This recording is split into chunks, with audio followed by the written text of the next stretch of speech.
Hello everybody, it's me Roscoe and welcome to another Ipswich Town Transfer Talk episode. And as you can see, and as you may know, we're in Germany. I'm here with AJ, currently in my hotel room to discuss all the links, the rumours and all that sort of stuff. And there has been more signings. But AJ, how are you? You good? I'm good, yeah. It's interesting coming down to your room, which is a carbon copy of my room, which is literally, I think, just above here, repping the merch. Go get some. Got to be done. Yeah, go on our merch store and you can get hoodie just like this and other colours and hats and all that jazz.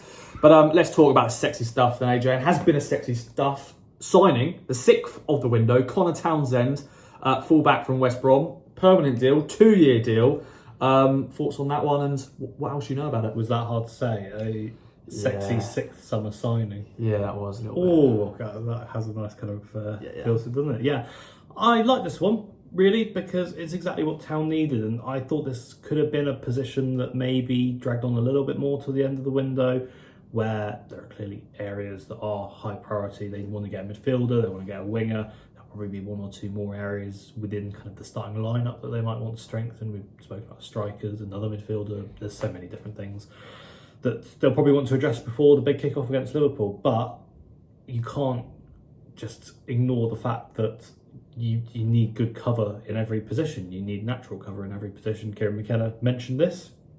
Left back was one of those where last season they didn't have a natural cover for Leif Davis at all. They've gone out now and they've got one that's experienced, one that's played Premier League football before, one who's going to make the step up from a really strong defensive championship side, but a player who can still contribute going forward. And one who probably isn't going to mind not playing too much, to be honest, and for a fee that we understand is going to be in the £500,000 mark. Yeah, there's just a lot to like about this one, I think. Really can't complain, ticks a lot of the boxes. I think as well, we talk about having the right kind of personality, being able to fit the dressing room. That's so important, isn't it? You can't just go and sign any old footballer because of the kind of player that they are and what they bring purely on the pitch, especially with this Ipswich squad that's so gelled in the dressing room. So really important they've got the cover, really important they've done it quite cheap, got the right profile, got someone that's experienced. I'm really excited and hopefully we'll get to see him play tomorrow. Yeah, indeed. We're actually now recording this just before we go off to the first pre-season game. The under-21s are playing instead of the first team against Borussia Mönchengladbach. But yeah, we're good to see some of the young players play against a it'll be a first team Mönchengladbach team. So we'll get into that later. But yeah, solid signing in my opinion, Conor Townsend. Obviously, we've been spending millions and millions on different players. This one is more just a smart bit of move.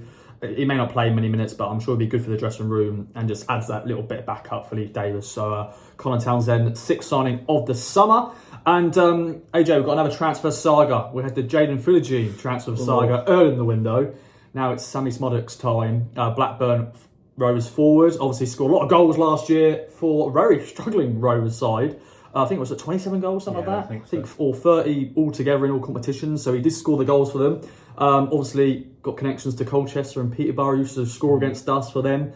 But yeah, we've got a saga that rumbles on for another, I think it's been 4 weeks, something like that. Yeah, I think the 27 that goes to 30 in all competitions is because he scored a hat-trick against Cambridge in the FA Cup back in January. Whoa, that one stung. Yeah, I mean, this is a slightly weird move all in all, but you can see why they're trying to push for it, because it's a deal for a good player, one that's had a really good season, especially in the last kind of 12 months, the way he's been playing and the goals he's been scoring. I think there's been assists in there as well. Not even as a striker, that's stress. He's not really been playing as a number 9 aside from a couple of games.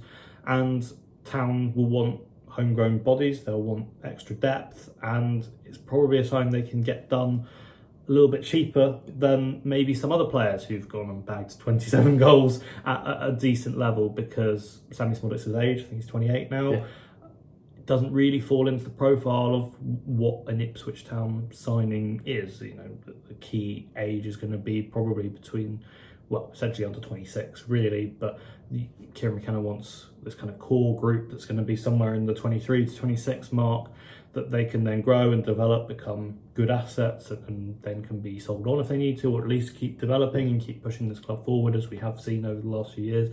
And Szmodics breaks that a little bit, and I think that you do need to break that if you're going to be a successful Premier League club. And there's a reason why Leeds, albeit in the Championship, have looked at them. And why other Premier League clubs, I've seen Brentford before linked to him, and other top flight clubs. So it shows that the smart recruitment is there, and he ticks a lot of boxes. I know that will be question marks because he's a 10, and the natural number 10 is Connor Chaplin. Is there going to be a competition there?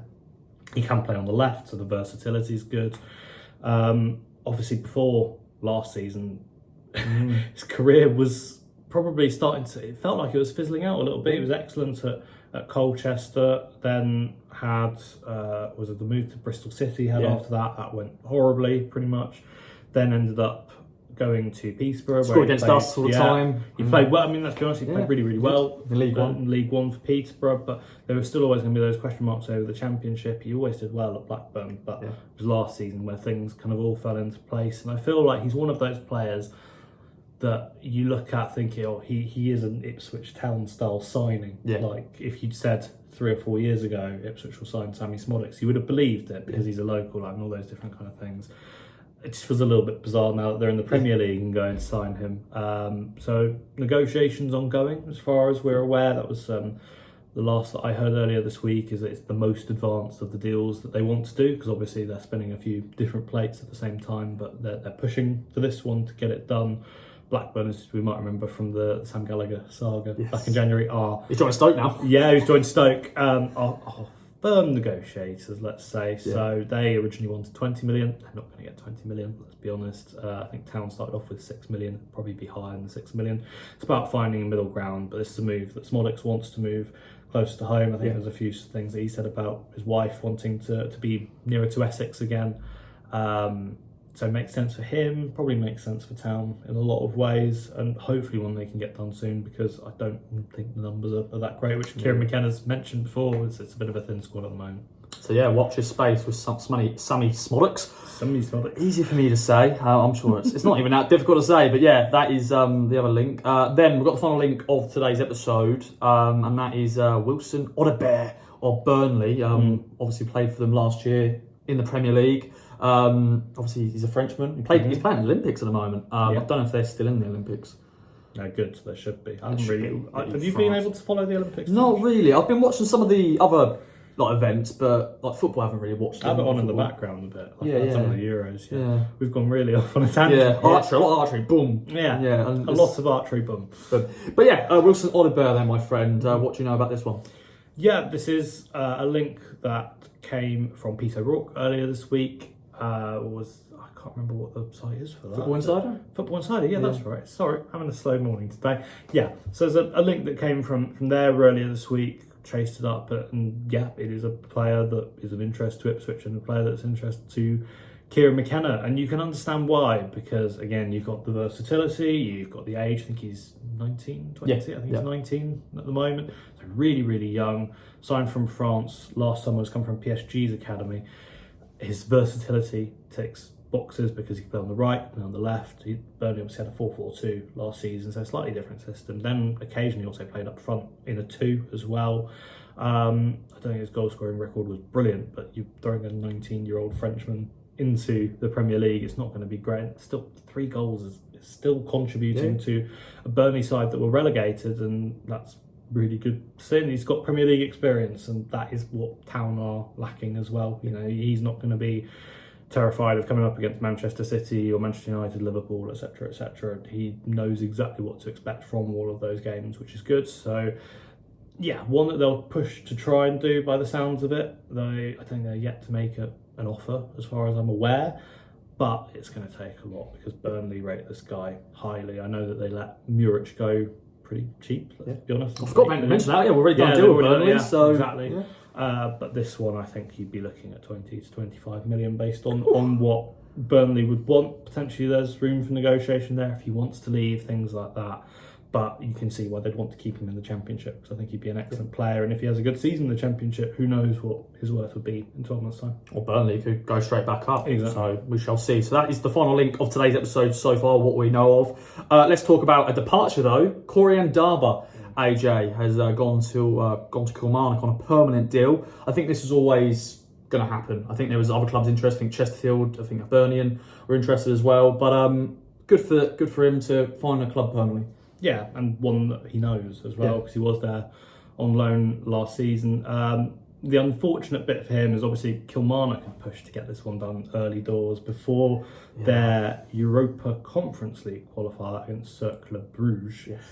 They lost. They played the first game last week in Scotland and they drew 1-1, and then they went to Bruges last night and they lost 1-0. So frustrating one for them, and it'll be a bit disappointing for Corrie as well. But look, at the end of the day, this is some way for him now to be able to call home a place that he seems to enjoy, otherwise he wouldn't have gone back. It's got a song, it's like the tequila song. Ndaba. So yeah. And I just think that for a lot of reasons this will make sense. Hopefully they can then go and challenge to play in Europe again, because I'm sure if you're going to play regularly in Scotland, that is always what you're striving to do. It's being able to go and play in the Europa Conference League, the Europa League, being able to do that, being able to show your best and play in also huge stadiums against Celtic and Rangers, for example. So I think that it's a shame he never really got too much of a chance. A lot of loans here at the club. I think 7. Salford, 7. I think Salford was one of them. Burton, Fleetwood, loads of different ones. But Kilmarnock seems like he had a really good spell. They had an injury there, but he's part of their team that able to qualify for Europe. And just one of those things. Just like Idris as well. Like with it was just right time for him to move on. And he's gone to Oxford, and now Corey's gone to Kilmarnock. So those sort of players, it's just the right time, I think. I think as well, these players are players that got these moves by going and proving themselves. And it might be saying the obvious a little bit, but the reason why Idris has been able to go out and get a good championship move is because obviously he has championship experience, but he's also now gone and had a couple of really good spells with Leyton Orient. The reason that Corrie Ndaba been able to get a top flight Scottish club, having never played a league game for Ipswich Town, is because he's impressed actually at that club and been able to convince them to then go and spend money on him. As far as I'm aware, this is not a deal that's come for free. Town have got some money, and for a player that they've never started or played at all in a league game, it's good business. And I mean, everyone wants the best for these guys, don't they? And Corey's one of those where, even though we didn't get to see him play in the league, I think that there's always that sense of well-being, wanting to see Town Academy graduates kind of go on and flourish. Definitely, my friend. Yeah, best of luck to Corey. He was always a good character, the Irishman. He once donned himself the strongest in the EFL. So I'm sure he's definitely the strongest in the Scottish Premiership. So best of luck to Corey.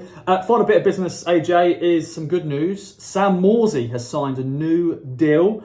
I think that was always probably in the works. So I know he sort of triggered a 1-year deal, I think, last season. But now, obviously, he's signed another 2-year deal. So 2026 he's signed until, which is good to see. Yeah, just another 1-year deal on top of his deal. Which is stress, that's a 1-year extension. Yes. So his contract was due to expire at the end of this coming season, so the summer of 2025. That clause was triggered because he played a certain number of league, and actually no, it wasn't. It was triggered because Town won promotion from League One, wasn't it? That was it. So when they went up, that automatically triggered another year for him. This was a sit-down negotiation. However, I think in the Ipswich Town team, potentially, and possibly even in the league, this must have been up there with the easiest negotiations for the club to have done. Sam, would you like a new contract? Yeah, okay, well, that's sorted then, because this is Mr. Ipswich Town, isn't it? He loves it. Yeah. I think he's just the most adored player in the squad. Player of the season from last season. Just consistently a top performer, and a player who really deserves to play in the Premier League, doesn't he? Because he's had a career of a lot of ups and downs, been cast aside a couple too many times, let's be honest. I know at Wigan when he was there were all sorts of off-field issues. And now to see him playing in the Premier League as a captain, he's going to have that Premier League armband on. Must be such a special feeling for him. So really, really proud and glad for him. That's really, really nice for him. I wonder how different it'll be to the contract he was on before as well, because obviously everyone who was part of that squad gets some sort of pay rise. Realistically, they've got something negotiated in there. Yeah. So I wonder how different it will be, but I don't think this would have been a hard negotiation to do, let's be perfectly honest. And I mean, we're all delighted if there's one player you want to tie down, even if they're 32, it's Sam Morsy, because God, back him till he's playing in his 60s to come and start in midfield for Town or any other team. It's really, really good to keep him at the club. Yeah, great news, and looking forward to seeing Sam Morsy leading the team out against Liverpool. But yeah, thanks for watching another Ipswich Town Transfer Talk. Any other business from you, AJ? We've got to get a train shortly, so hopefully I'll get this uploaded, you'll watch it, and we'll be in our latest stadium in Germany. So any other business? Yeah, any other business? What is my hair doing? I don't know. I had a shower when I got in last night at like 2 a.m. or something ridiculous. And it's just gone a little bit mental. Yeah. So, a comb if you want. You want a comb? Yeah, maybe at this point, as you can tell, a little bit all over the place. But this is the fun of trying to do things while we're out on tour. Yeah. Plenty more to come. Make sure you subscribe. We've got a new deal at the moment, £6 for 6 months. It will give you all the access to what we're doing out here in Germany and in Austria tomorrow as well when the first team take on Hoffenheim. That'll be really, really good. You get all the access to what Stu's going to do in the Nice game next weekend, and then obviously the big kickoff against Liverpool and well into the season as well. So it's really, really worth it.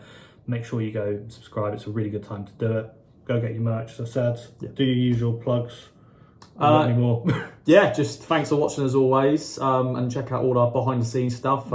Let's sort of see what we're up to, really, eating food and all that jazz, doing what we do, snappy snaps, typey types. So thanks again for watching, and bye for now.